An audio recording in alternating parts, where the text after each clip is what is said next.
Hoy mga ibang, tigilan nyo na nga yung impeachment nyo. Wala ka man naniniwala sa inyo. Alam naman namin na bawat hearing nyo, bawat kadramahan nyo, meron kayong perang kinikita. May bayad yan, ha? Hindi lang mali-maleta.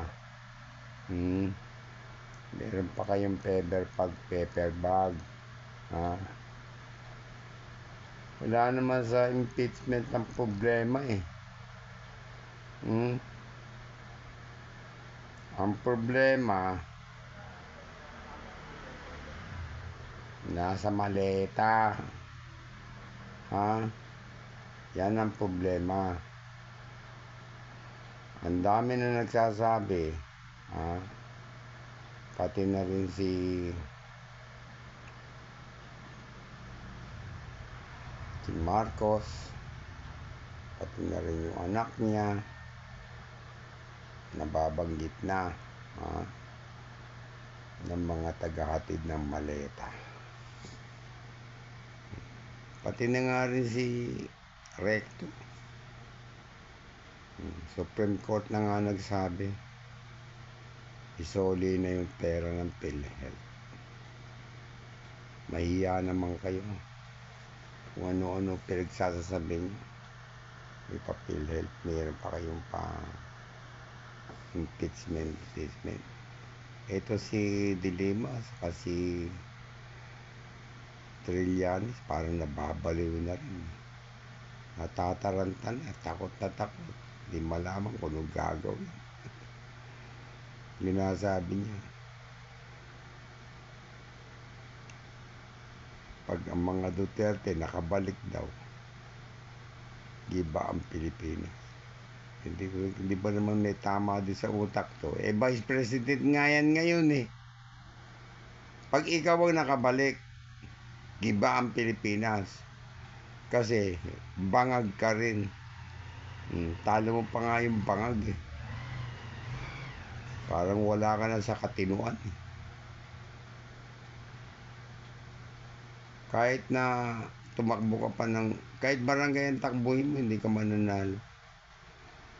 Siguro baka mag-apply ka ng barangay tanod, tatanggapin ka.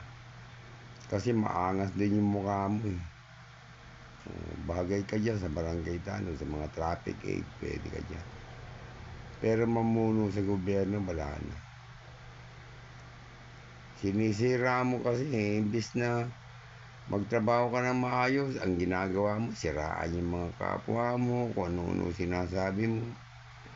Di malaman kung inggitero ka o may kinatatakutan ka. Ginagawa mo lang, dinadivers mo lang yung mga problema, ituturo mo yung mga tao para wag mapansin yung mga pinaggagawa mo. Parang si Dilima rin. Pare-pareho lang kayo. Tiberos. Itong mga nasa kaliwa, katulad na itong mga human right, pambira kayo. Nagkakagulo sa Middle East, hindi nyo tulungan yung mga tao doon, hihingi ng tulong. Ang tinutulungan nyo, mga rebelde, mga adik. Ang dami mga nire-rape, pinapatay, minamassacre. Wala kayong kakilos-kilos. Kakahiya kayo. Nababalitaan namin mga pinapatay. Ginagawa pang kung ano-ano ginagawa sa bata.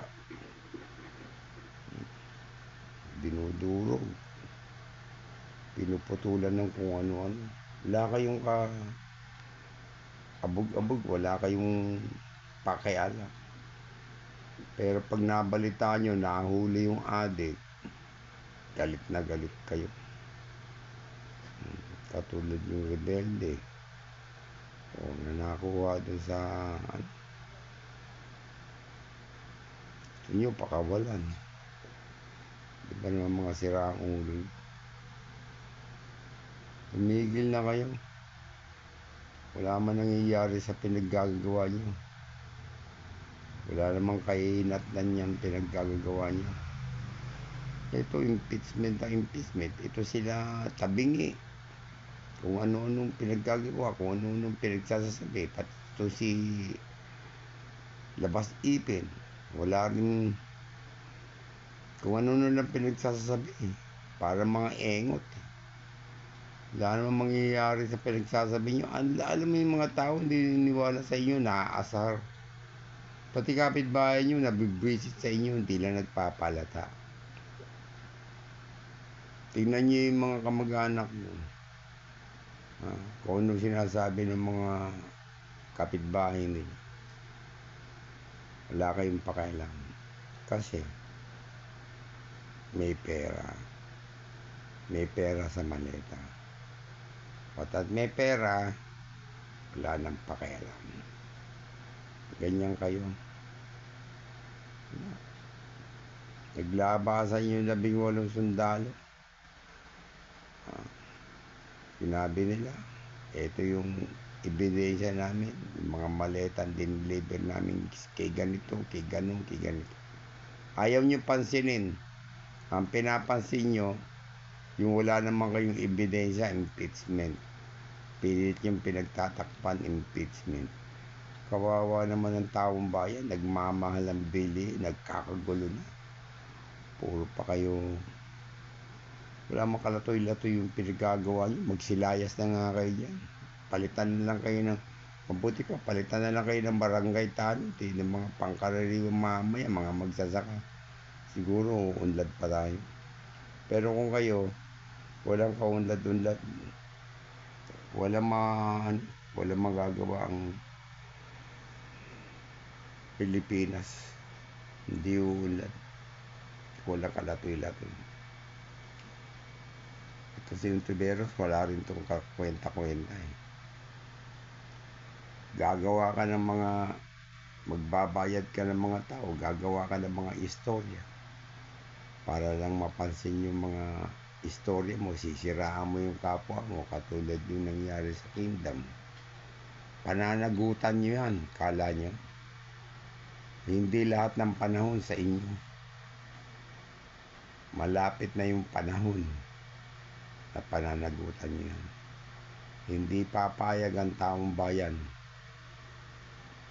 na patawarin kayo. Hindi pinapatawad yung mga ganyan tao. Marami na kayong napatay. So, kung kalokohan nyo, marami na kayong nasirang buhay sa kalokohan nyo. Mga ulol.